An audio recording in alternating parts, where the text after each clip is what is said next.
Hi everyone, my name is Christine. Welcome to the first edition of my vlog. The intention of this first vlog is to give you a little bit of an introduction to me and my family and my life, and to kind of share with you the reason why I'm putting a vlog out there and kind of my intentions with it. So I'm just going to jump right into introduction. I have been married to my husband Chad for 17 years, and we are extremely happy, blissful, some might say. I am the mom to three beautiful young ladies. Amelia is our youngest, and she still lives at home. She's 16 and a sophomore in a performing arts school. She is an incredibly gifted musician. And then our older two, Hannah and Sarah, are adults, and they're out on their own, being successful and doing their thing. So I get to see them every once in a while, not as often as Mom would like, but I'll take what I can get. I'm currently taking a break from corporate life, and I am an adult learner. So I just completed my freshman year of college, which is something that I wasn't able to do in my youth. So I'm excited about that. I have a 4.0 going, yay! And that may change quickly because I am taking algebra, which is something that I struggled with in high school. So taking it 30 years later is not an easy feat. And to help with our family finances, I found a fun part-time job, and that is that I'm a dog sitter. So I walk dogs, I drop in on dogs and give them lunch or take them on a potty break if Mom and Dad are gone for an extended period of time. And then I also do in-home doggy daycare. So if you have a puppy that needs some extra attention during the day, I'll go over and play with them for a couple of hours. Or I do overnights. So I have clients that either travel for a living and don't want to board their dogs, or people that go on vacation and don't want to board their dogs. I go into their home and I take care of their house and their dog while they're away. My family lives in Wisconsin. It's currently 22 degrees, which is very cold. I don't like it. So that's kind of like a little bit of a background on my family and what's going on here. I read something today that I wanted to talk about a little bit, and it is a quote by a lady by the name of Amy Cuddy. And the quote is, "The way you tell your story to yourself matters." And the reason I found that moving was I had last week wrote and recorded what was my first edition of my vlog and introduction to myself. And I realized after reading that what I was doing really was telling a ginormously long sob story about my life. And I don't want to be thought of, or even to think of myself as the person who's lived through all of that. So I wanted to rewrite it.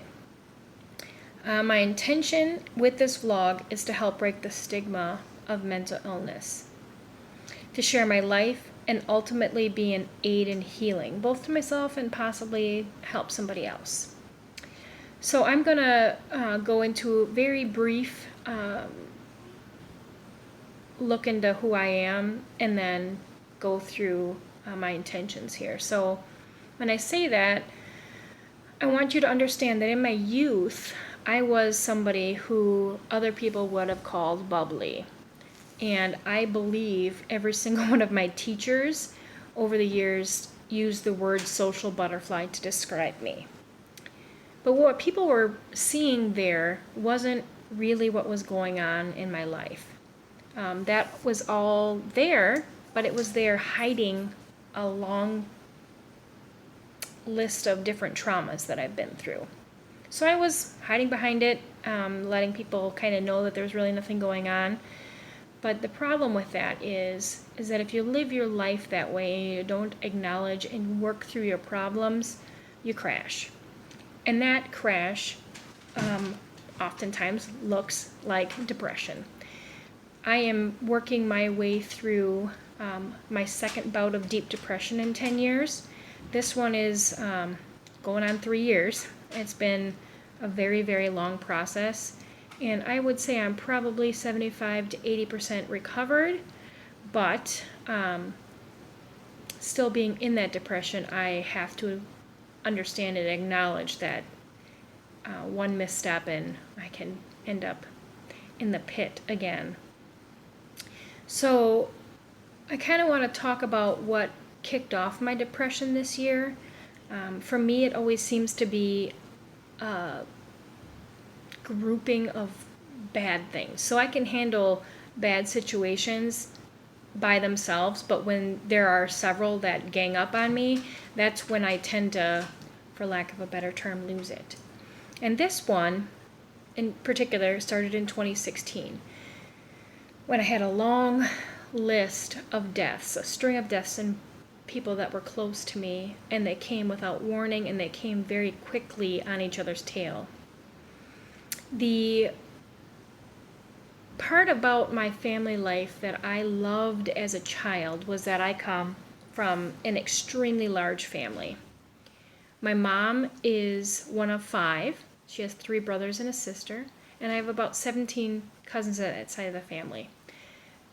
So in comparison to some families, that's big. But, well, look at my dad's family, and that family is ginormous. So my dad is one of 14. He has had 7 sisters and 6 brothers. And I have close to 60 first cousins on that side of the family.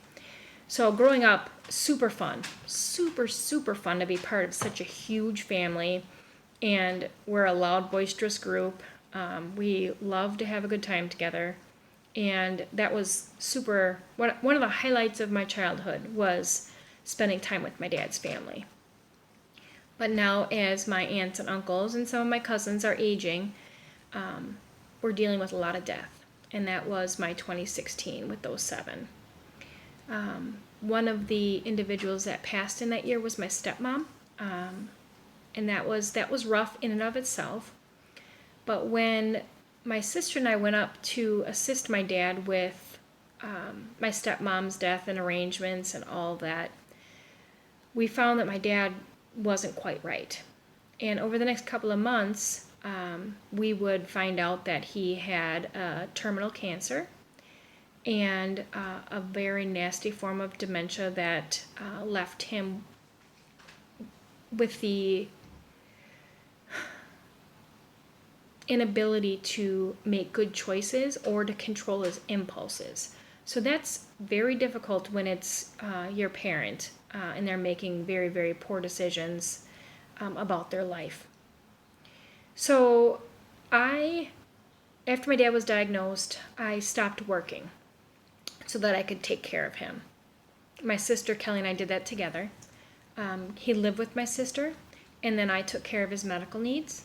And it was rough. Although I wouldn't give that time up for anything, it was very rough to watch your dad fade little by little every day over the term of 13 months. So when Dad passed, it was especially traumatic for me because I've always been the one of us kids that was closest to him, and I was with him every single day. So just a rough time. I stopped working, and I would tell people that I stopped working to take care of my dad. And while that's partly true, the other part was that I needed a break from a toxic work environment.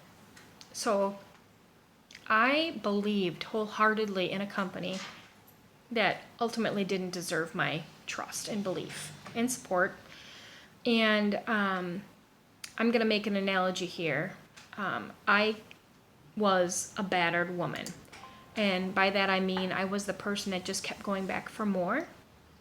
And people didn't understand why I wasn't leaving. And it's because I was trying to fix things like a battered wife would, right? I want to fix my husband or whatever. Just was not healthy. And I still struggle a little bit with that today. I'm a lot better, but I still find myself every once in a while using terms like we when I'm telling stories about the company. And that's just, every time it comes out of my mouth, I'm like, oh my gosh, you did it again, just shaking my head. So it was a big deal for me to leave that company, whether it was to care for my dad or not. And that was traumatic. So that all happened in 2016. So Next, and that was all the precipitous to my depression. So my depression this time was deep and it was dramatic and it was rough. So my intention here with the vlog is probably about 4 or 5 things. So I want to share things that I think need to be said or not said about mental illness and depression. My hope there is that I can change the stigma, even if it's just a little bit, that comes along with living with mental illness. There's a lot out there, and a lot of people say or do that hurt people that suffer with mental illness. Either it hurts them personally, or it hurts their ability to live as normal of a life as possible while they're struggling.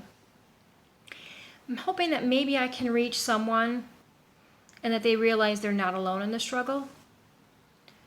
I want to share self-care ideas because that is particularly an area that I struggle with. And there's a reason why, which I'll go through in later versions here. I want to help people who have loved ones who are struggling with depression, maybe give them ideas on how they can help their loved one, or ideas on